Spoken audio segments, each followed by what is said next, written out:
Jake Morrison sat in the huge meeting room and tried not to show his anger. The room was so big that his voice would echo if he spoke too loud. Giant windows showed the stars outside, and aliens from 12 different worlds sat around a table that could fit a small airplane. He looked at the other humans with him.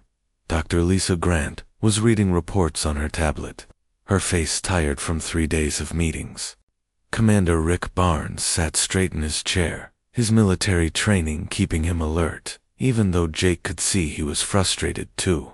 They had been here for a week, and nothing had changed. The Galactic Council was supposed to be the most important government in the galaxy. 12 species worked together to keep peace and solve big problems.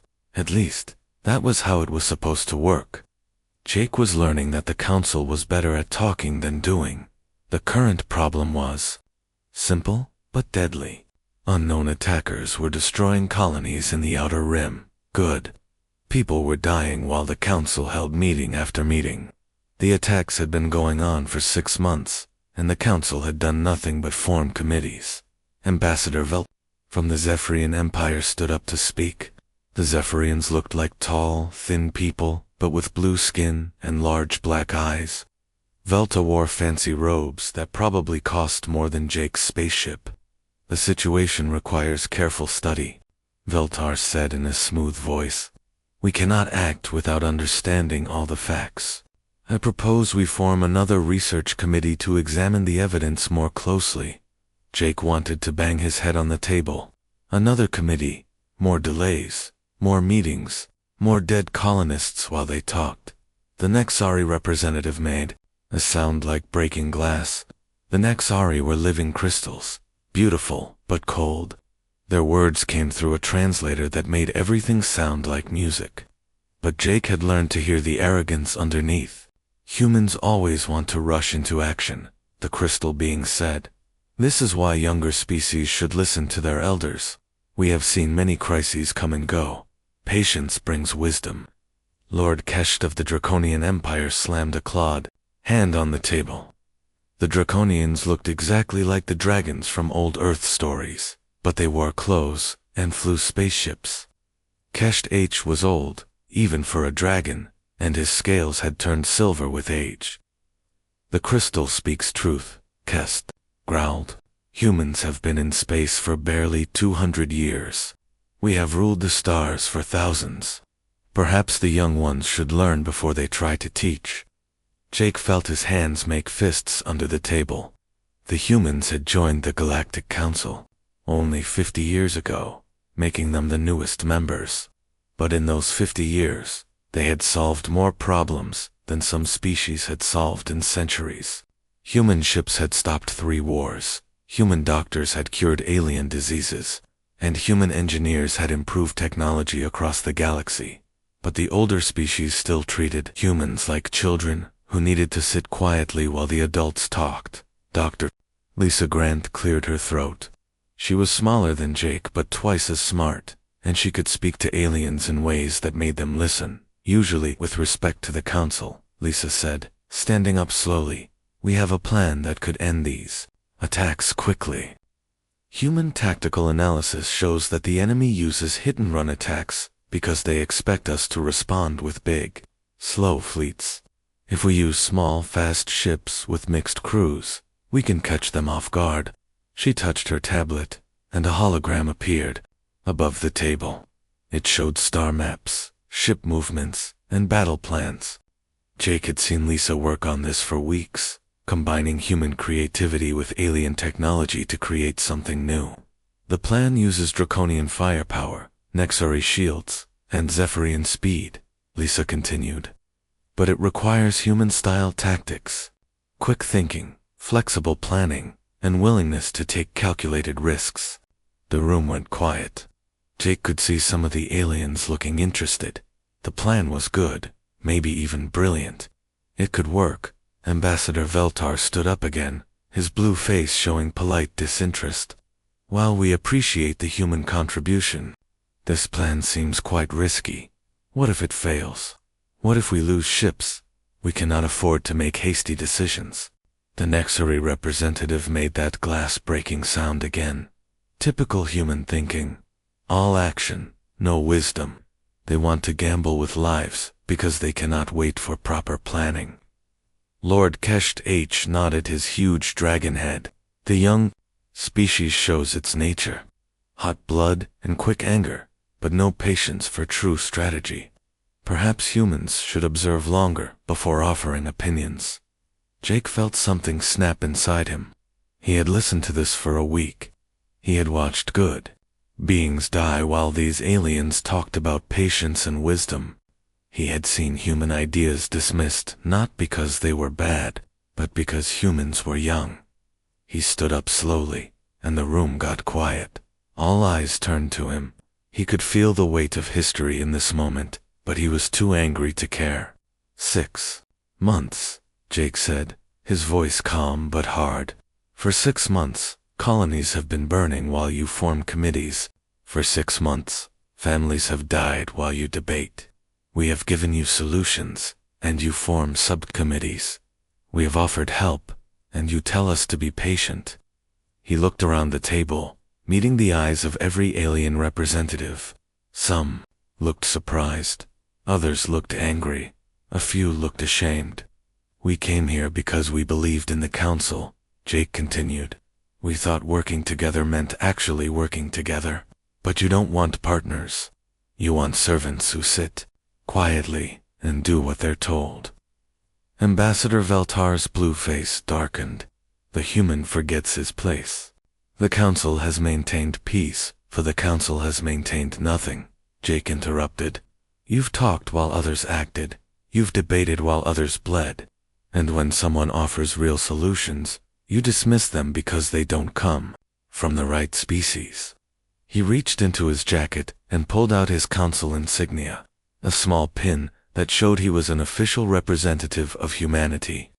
He looked at it for a moment, thinking of all the hope it had once represented. Then he placed it carefully on the table. We're done, Jake said simply. Lisa and Rick stood up beside him. They placed their insignias next to his. 3 small pins on a huge table, but they seemed to fill the room with their presence. The aliens stared in shock. In the 50 years since humans had joined the council, no species had ever walked out.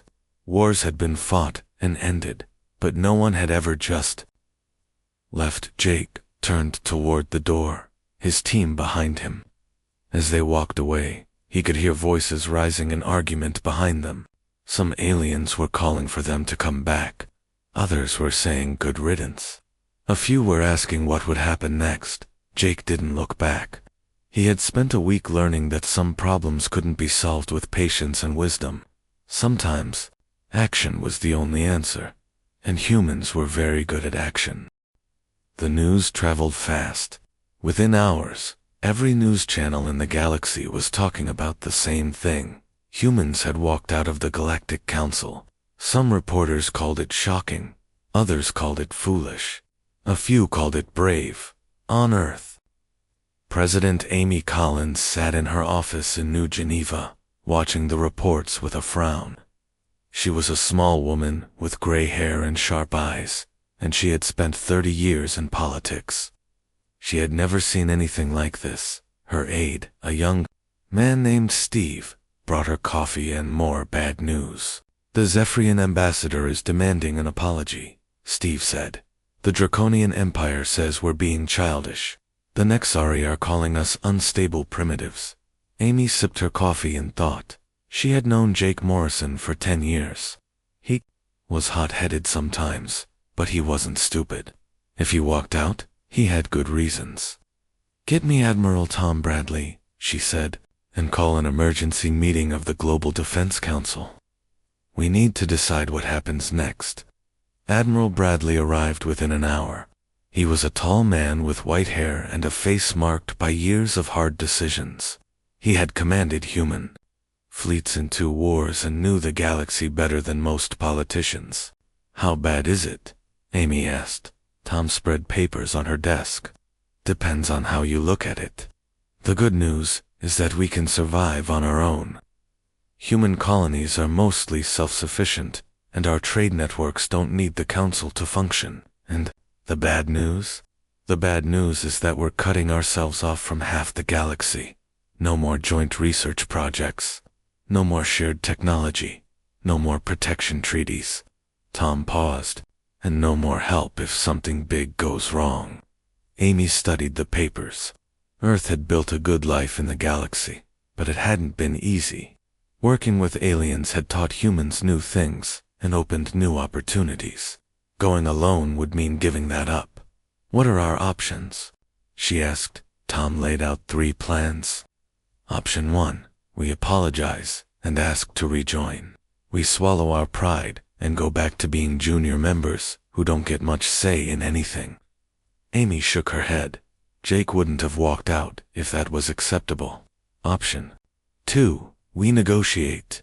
We ask for better treatment, more voting power, more respect for human ideas. It might work, but it might not. And option 3. Tom smiled grimly. Option 3. We go completely independent. We take care of ourselves and let the council handle their own problems. It's risky, but it might be the only way to get real respect. While Earth's leaders debated, the Galactic Council station was having its own problems.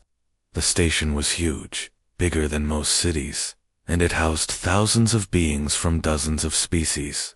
It had taken centuries to build and was considered one of the wonders of the galaxy, but within hours of the human walkout, things started going wrong. Chief Engineer Colvin was having the worst day of his long career. Colvin belonged to a species called the Hegemony, beings with 6 arms and minds built for technical work. He had been running the station's systems for 20 years and thought he knew every bolt and wire. He was wrong. The life support system is failing in sections 12 through 18, his assistant reported. The backup systems aren't responding correctly. Colvin's 6 arms moved quickly over his control panels, trying to find the problem. What he found made his blood run cold.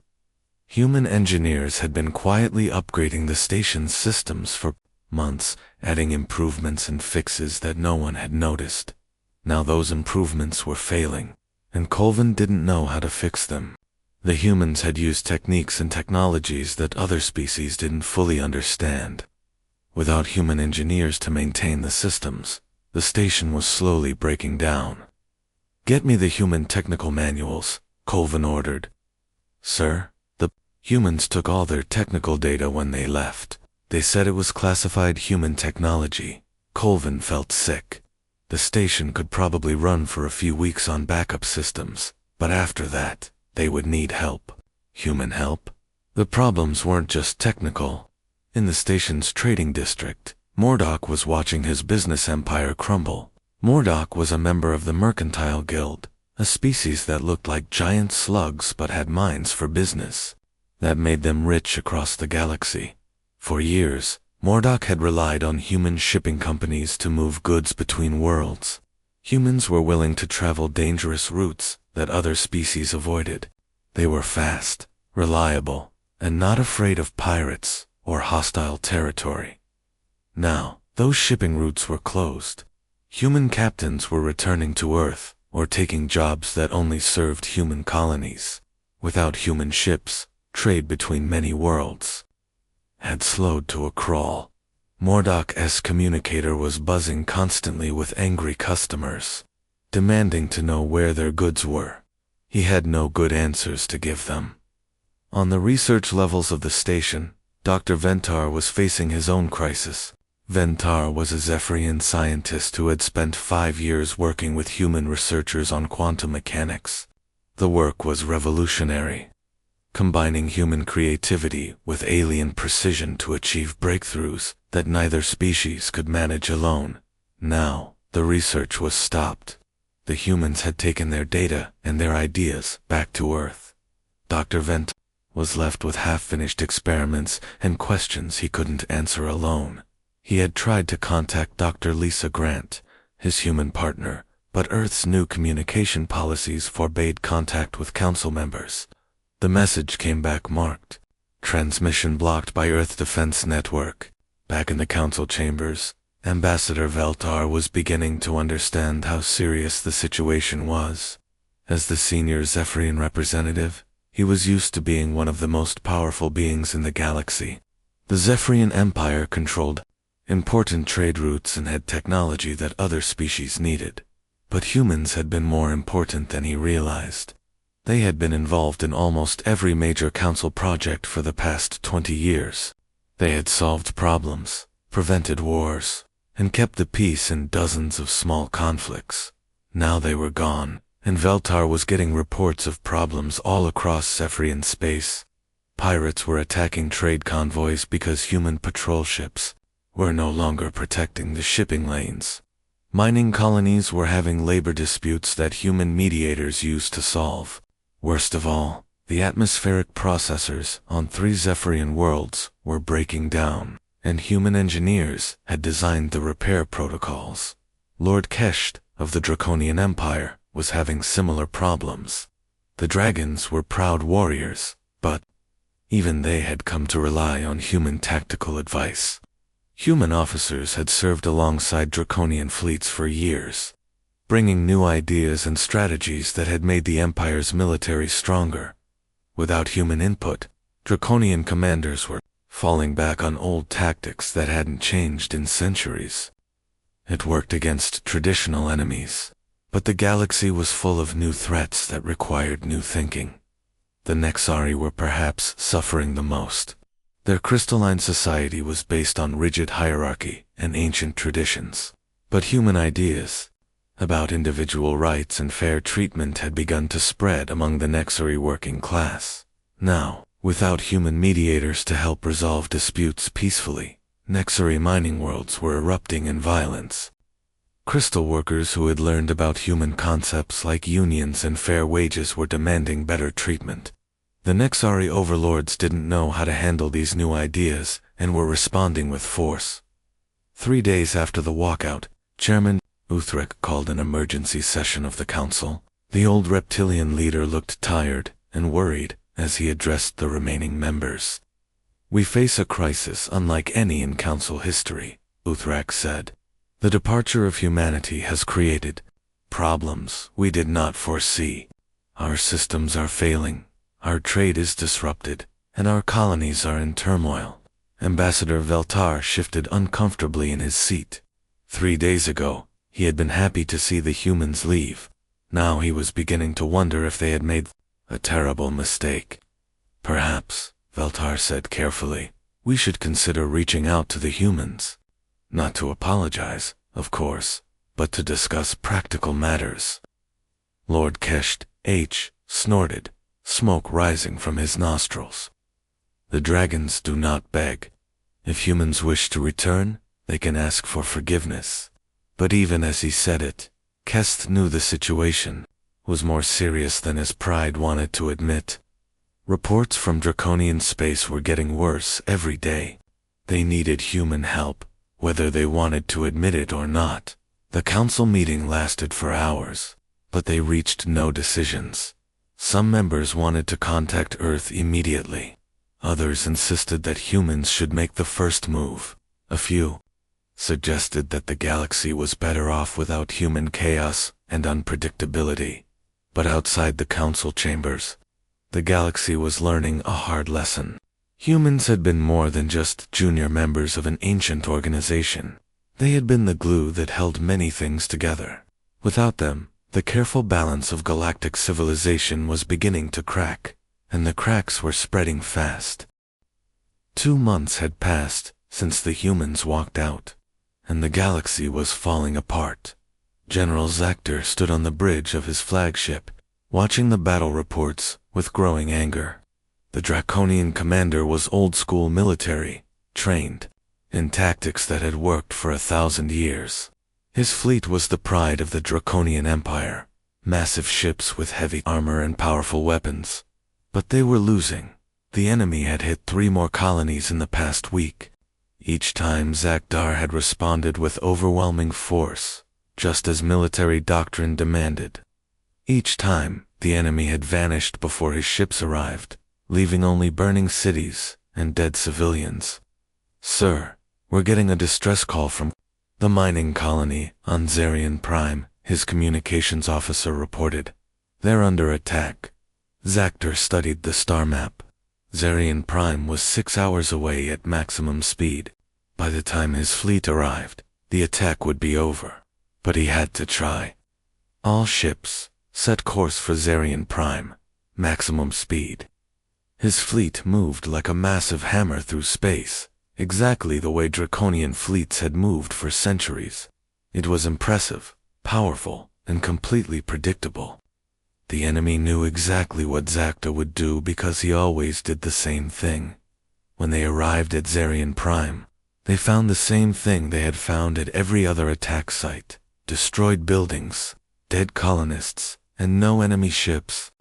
The attackers had finished their work and disappeared hours ago. Zactor's clawed hands gripped the railing of his command deck. Somewhere in the back of his mind, he remembered human tactical officers suggesting different approaches. Smaller fleets, faster responses, unpredictable patterns. He had dismissed those ideas as chaos. Now, he wondered if chaos might be better than failure. On the other side of the galaxy, the Tau Consortium's banking system was collapsing. The consortium was made up of several species that worked together to manage galactic trade and finance. For decades, they had relied on human economists to help stabilize their markets. Dr. Karen Walsh had been the best of them. She was a small woman with a big brain who could see patterns in economic data that other beings missed.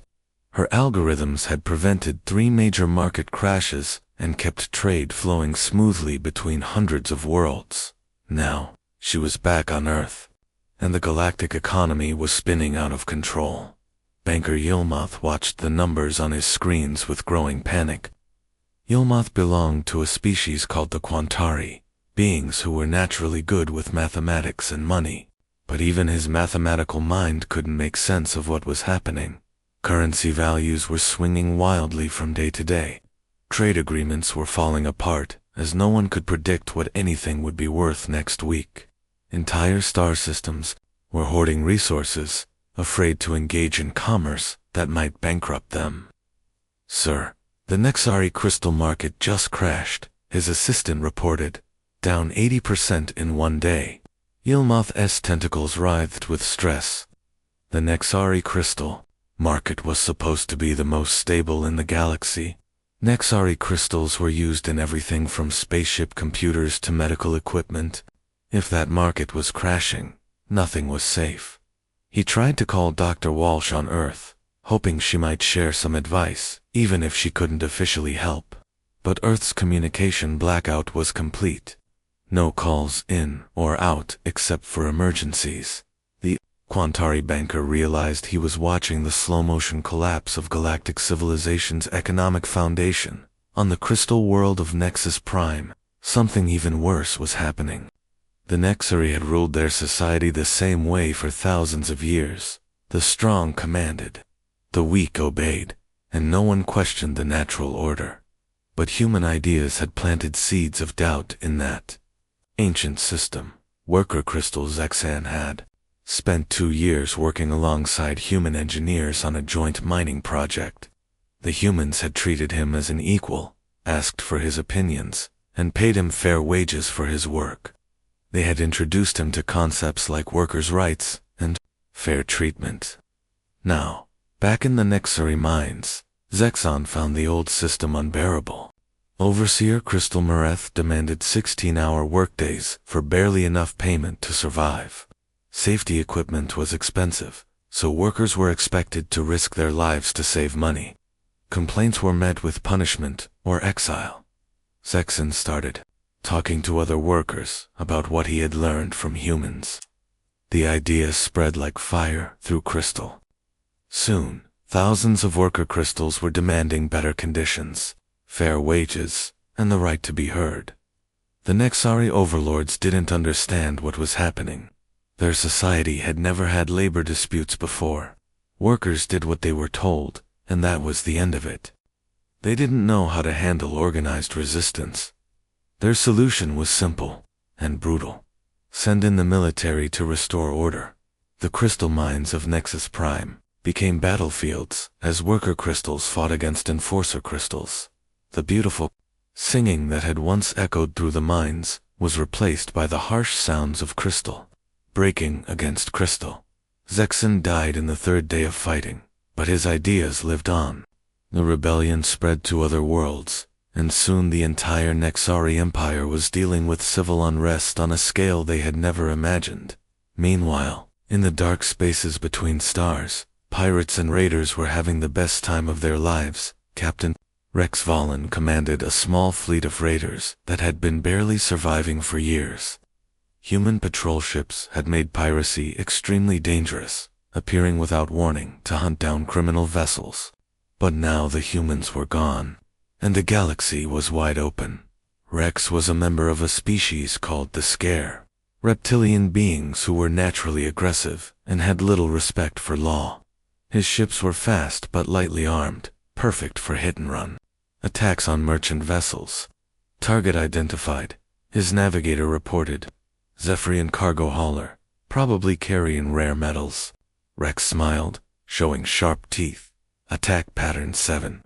Make it quick and clean. His ships swooped down on the cargo vessel like hunting birds. The Zephyrian crew tried to call for help, but the nearest council patrol was days away. Rex's raiders took what they wanted and disappeared into hyperspace, leaving the damaged cargo ship drifting in space. It was the third successful raid this week. Before the humans left, Rex was lucky to manage one raid per month without getting caught. Now he could attack almost at will. Across the galaxy, similar scenes were playing out as criminal organizations realized that law enforcement had become almost non-existent in many sectors. Back on the council station, Ambassador Veltar was finally admitting to himself that they had made a terrible mistake. His homeworld had just reported that their atmospheric processors were failing, and they didn't know how to fix them. The technology was originally Zbarian, but human engineers had improved it so much over the years that it was now beyond Zbarian understanding.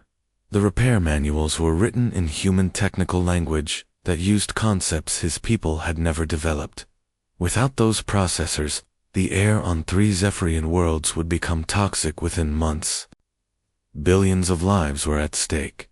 Veltar had secretly tried to contact human engineers, offering massive payments for their help. But Earth's new government had been clear: no cooperation with Council members until humanity's terms were met. Lord Kesht H was facing his own disasters. Draconian space was being ravaged by pirates, and his fleets couldn't stop them. The enemy attacking the Outer Rim colonies had grown bolder, striking deeper into civilized space. Worst of all, internal disputes within the Draconian Empire were turning violent as different dragon clans disagreed about how to handle the crisis. Some dragons wanted to apologize to humanity and beg for their return. Others insisted that dragons never apologized to anyone. The disagreement had led to actual combat between Draconian fleets, something that hadn't happened in 500 years. Chairman Uthrak called another emergency council session, but fewer representatives showed up.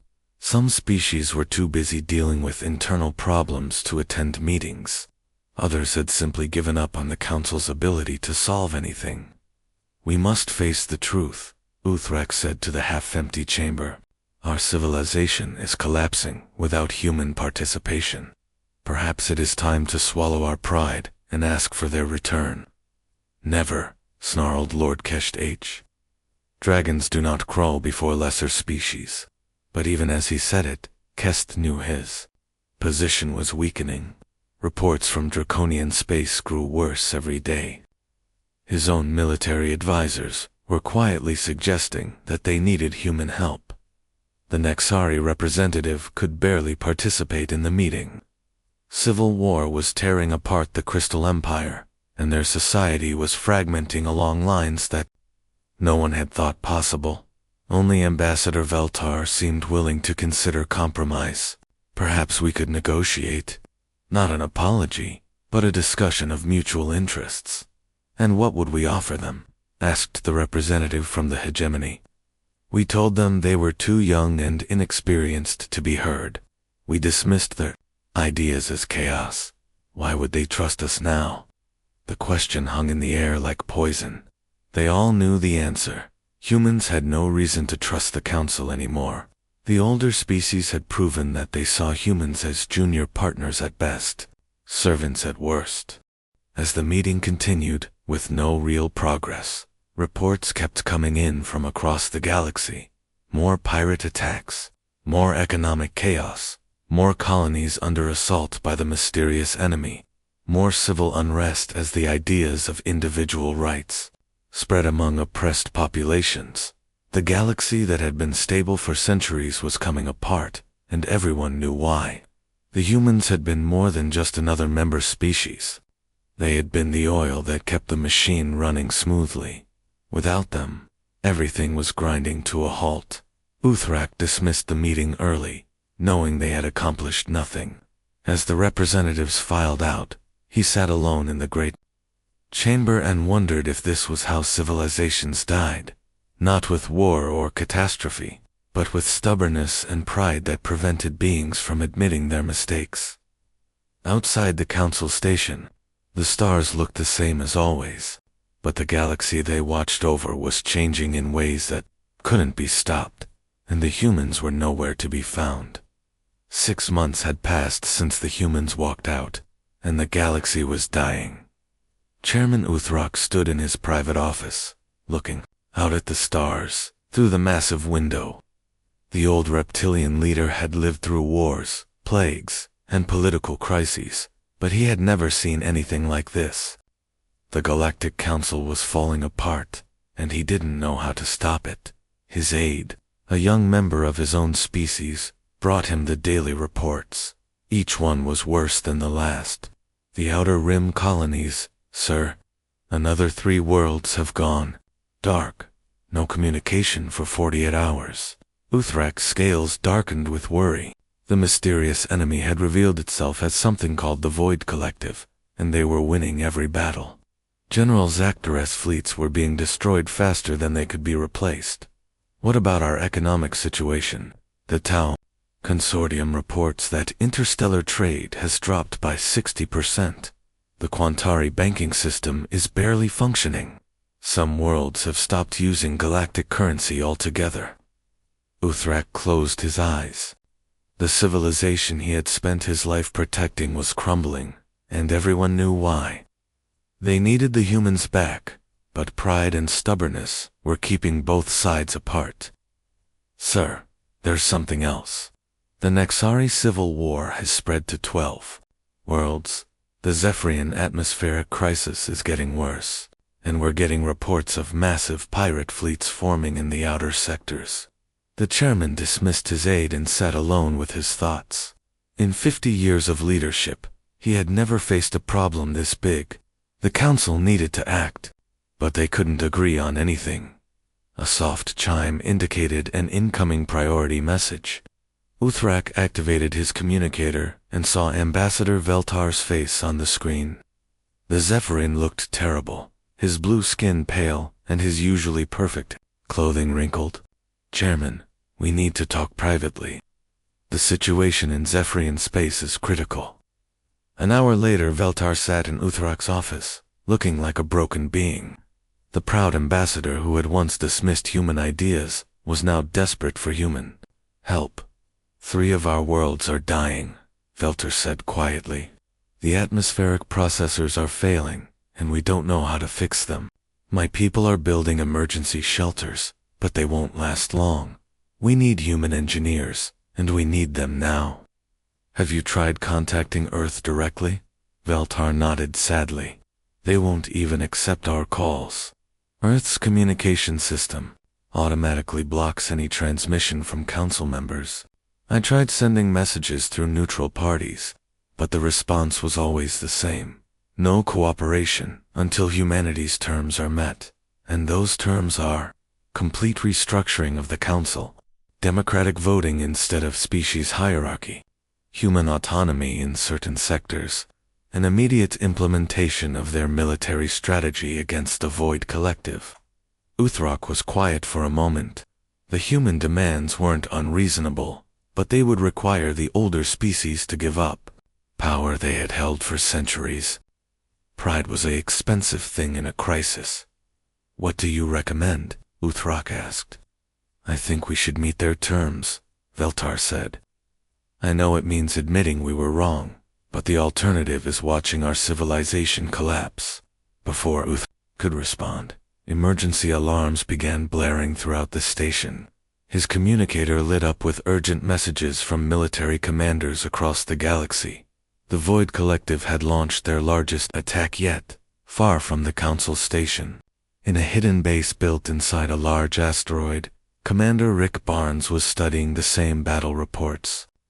The former Council military advisor had spent the past 6 months building a small but effective resistance force.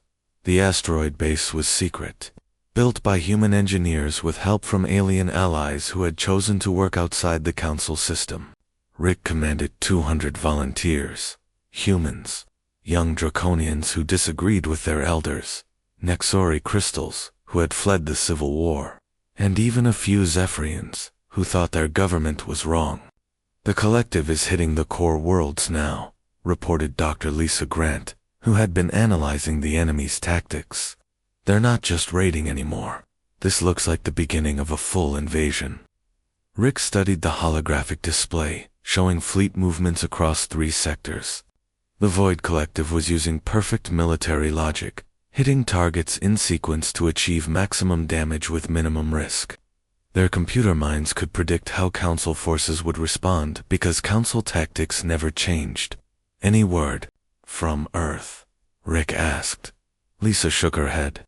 "President Collins is still debating what to do.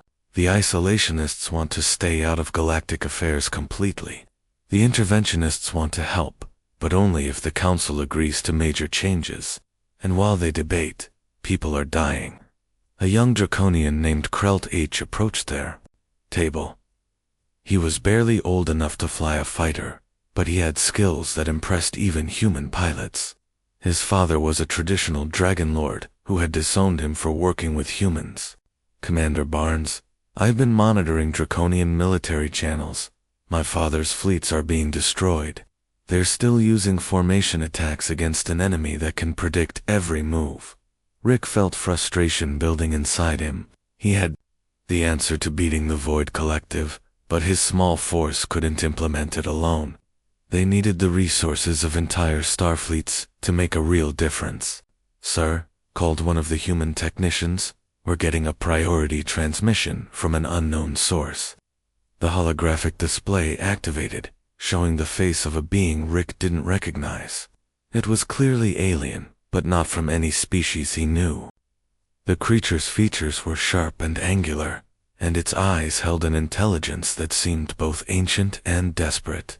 "I am Vurak of the Hegemony Resistance," the being said. "We know of your work against the collective. We wish to join forces." Rick exchanged glances with Lisa. The Hegemony was one of the most secretive species in the galaxy, and they rarely dealt with outsiders. "What can you offer?" Rick asked. "Ships, weapons, and something more important, information about the collective's true nature. They are not just machines. They are learning from our tactics because they have infiltrated our communication networks. Every Council battle plan is known to them before it's implemented." This was bigger than Rick had imagined. If the collective could read Council communications, no wonder they were winning every battle. "We're sending you coordinates for a meeting," Vurak continued. "Come alone, and come quickly. The galaxy has little time left." Back on Earth, President Amy Collins was facing the hardest decision of her political career. The Global Defense Council was split down the middle, and the reports from space were getting worse every day. Admiral Tom Bradley had been arguing for intervention for weeks. "Ma'am, we can't just sit here while the galaxy burns. The Void Collective won't stop with Council space. If they win, they'll come for us next. And if we get involved, we might be dragged into a war we can't win," countered Senator Ellen Price, leader of the isolationist faction. Earth is safe as long as we stay neutral. Amy looked at the latest intelligence reports. The Void Collective was indeed expanding their attacks, and their technology was advancing rapidly. Admiral Bradley was probably right. Neutrality might not be an option much longer. What about the Council? Any word from them? Nothing official, Tom replied. But we're getting back-channel communications from several species. They're desperate for our help, but they're still not willing to meet our terms. A aide entered the room with urgent news. Ma'am, we're receiving a transmission from Ambassador Veltar of the Zephyrian Empire. He's not calling through Council channels. Amy authorized a transmission, and Veltar's image appeared on the screen. The Zephyrian ambassador looked terrible, nothing like the proud being who had dismissed human ideas 6 months ago. President Collins, I'm calling to make a personal request. Not as a council representative, but as someone whose people are dying. 3 Zephyrian worlds are facing atmospheric collapse. We need human engineers to fix our processors, and we're willing to pay any price you ask. Amy felt sympathy for the alien leader, but she also saw an opportunity. Ambassador, you know our position. We're willing to help, but only as part of a comprehensive agreement to restructure the council. I understand, and I agree with your terms, but I cannot speak for the entire council. Some species are still too proud to admit they were wrong. Then perhaps it's time for individual species to make individual decisions, Amy said carefully. Earth is willing to work with any government that treats us as equal partners. The implication was clear. Species didn't have to wait for council approval to work with humans. They could make separate agreements and bypass the council entirely. After the transmission ended, Amy turned to her advisors. I want to help the Zephyrians, but we need to be smart about this. If we start working with individual species, we might split the council permanently. Maybe that's what needs to happen, Tom Bradley said. The council system is clearly broken. Perhaps it's time for something new. Meanwhile, across the galaxy, young beings of every species were taking matters into their own hands. Inspired by human ideas about democracy and individual rights, they were organizing protests and demonstrations on dozens of worlds. On the industrial world of Mechanica Prime, young hegemony workers were striking for better conditions. They carried signs written in human languages and chanted slogans about equality and justice. On the academic planet of Sigma Learning, students from 6 different species had occupied government buildings, demanding that their leaders apologize to humanity and reform the council. The movement was spreading faster than governments could contain it. Young beings who had grown up with human ideas about freedom and democracy were no longer willing to accept the old ways of doing things. On the Nexari homeworld, worker Crystal Nexara led a march of 10,000 protesters through the capital city. She had learned about peaceful resistance from human historical records, and she was putting those lessons to use. We demand equality, she sang in the crystal language. We demand the right to be heard. We demand the return of human allies who treated us with dignity. The protest was peaceful, but its message was revolutionary. For the first time in Nexari history, the working class was openly challenging the power structure that had ruled them for millennia. Similar scenes were playing out across the galaxy as young beings embraced human concepts of democracy and individual rights. They were creating a grassroots movement that their governments couldn't ignore. As reports of these protests reached Earth, President Collins realized that the galaxy was changing whether the old leaders wanted it or not. The question was whether humanity would help guide that change or watch it happen from the sidelines. The decision couldn't wait much longer. The Void Collective was advancing, the Council was paralyzed, and young beings across the galaxy were looking to Earth. For leadership, it was time for humanity to choose its path. The change began on a small mining world called Copper Ridge, where young aliens were organizing the largest protest in galactic history. Nexara, the crystal worker, who had learned about peaceful resistance from human records, stood before a crowd of 50,000 beings from 12 different species. They had traveled from across the galaxy to make their voices heard. For too long, our leaders have let pride control their decisions. Nexara sang in the crystal language, her words translated into dozens of other tongues. They chose ego over wisdom, tradition over progress, and now our galaxy burns while they debate. The crowd responded with cheers, roars, and the musical sounds that different species made when they agreed. Young draconians breathed small flames into the air. Zephyrian youth waved banners, written in human languages. Even young members of the proud hegemony species had joined the demonstration. We demand the return of humanity to galactic leadership, Nexara continued. We demand a new council based on equality and merit, not age and species status. We demand the right to choose our own future. The protest was broadcast live across the galaxy, and similar demonstrations erupted on hundreds of worlds. Within days, the movement had grown beyond anything the old governments could control. On Earth, President Amy Collins watched the broadcasts with amazement.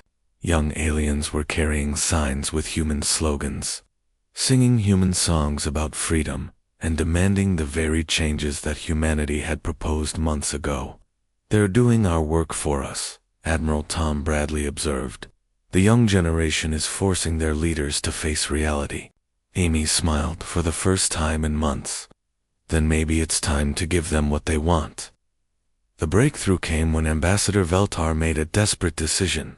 With 3 Zephyrian worlds facing atmospheric collapse and his government paralyzed by debate, he broke protocol and sent a galaxy-wide message. "My name is Veltar, of the Zephyrian Empire," he said, his blue face showing exhaustion and determination. "6 months ago, I dismissed human wisdom as chaos and inexperience. I was wrong. My people are dying because of my pride, and I cannot let that continue." The message was broadcast on every news channel and communication network in known space. Veltar, one of the most powerful ambassadors in the galaxy, was admitting his mistakes publicly. "I formally apologize to humanity for my arrogance and blindness. I ask Earth's government to help my people, not because we deserve it, but because it is the right thing to do. And I call on the Galactic Council to reform itself according to human proposals, before it is too late." The impact was immediate. Within hours, other leaders began making similar statements. Young dragons threatened to revolt if their elders didn't apologize to humanity. Hegemony workers went on strike until their government acknowledged human equality. Even some Nexari overlords admitted that their old ways weren't working. Chairman Uthrak found himself facing the collapse of everything he had tried to preserve. The old council system was falling apart as species began making individual deals with Earth. He could fight the change and watch the galaxy tear itself apart, or he could accept reality and try to save what he could. The decision was made for him when the Void Collective launched their final assault. Admiral Jake Morrison stood on the bridge of the Earth defense ship Liberty, watching the largest space battle in galactic history unfold before him. The Void Collective had revealed their true strength, 1,000 warships controlled by artificial intelligences that could predict and counter every traditional military tactic. Council fleets were being destroyed as fast as they could engage. General Zactor Draconian forces, fighting with the same strategies their ancestors had used for centuries, lasted less than an hour against an enemy that knew their every move. But Jake wasn't using traditional tactics. "All ships, execute pattern Chaos 7, he commanded. The human fleet split into dozens of small groups, each one moving in apparently random directions. Some ships flew backward while firing forward. Others spun in circles while launching missiles. A few actually rammed collective vessels while their crews evacuated to other ships. It looked like madness, but it was working. The Void Collective's computer minds struggled to predict what humans would do next, because humans were deliberately doing things that made no logical sense. Their adaptive algorithms couldn't adapt to complete randomness. "Sir," "We're getting communication requests from Draconian survivors," reported Commander Lisa Grant, who had been promoted to serve as Jake's tactical advisor. "General Zactor wants to coordinate attacks. Tell him to forget everything he knows about military strategy," Jake replied.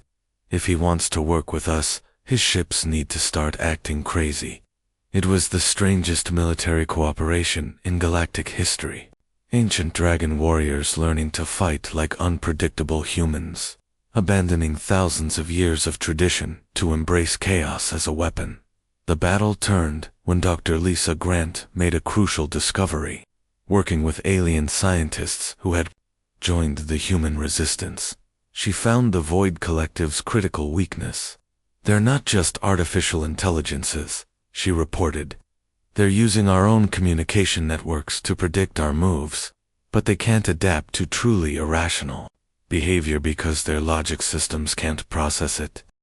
Jake smiled grimly. Humanity's greatest weakness had become their greatest strength.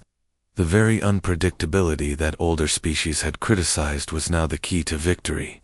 All ships, new order, do whatever doesn't make sense. Be as illogical as possible. Confuse the hell out of them.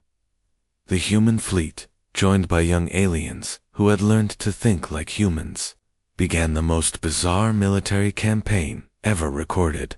Ships flew upside down, attacked their own allies with practice weapons, and even tried to dance in formation while firing at enemies. The Void Collective's mighty computer minds, designed to predict and counter logical tactics, couldn't cope with absolute chaos. Their responses became slower and more confused as their algorithms tried to process behavior that violated every rule of warfare. One by one, collective ships began shutting down as their computer brains suffered what could only be called nervous breakdowns. On the council station, Chairman Uthrak watched the impossible victory unfold on his screens. Human tactics that had seemed like madness were saving the galaxy. Young aliens who had learned to think like humans were fighting alongside species that had dismissed them as primitives. The old reptilian leader made his decision. "Open a channel to Admiral Morrison," he ordered.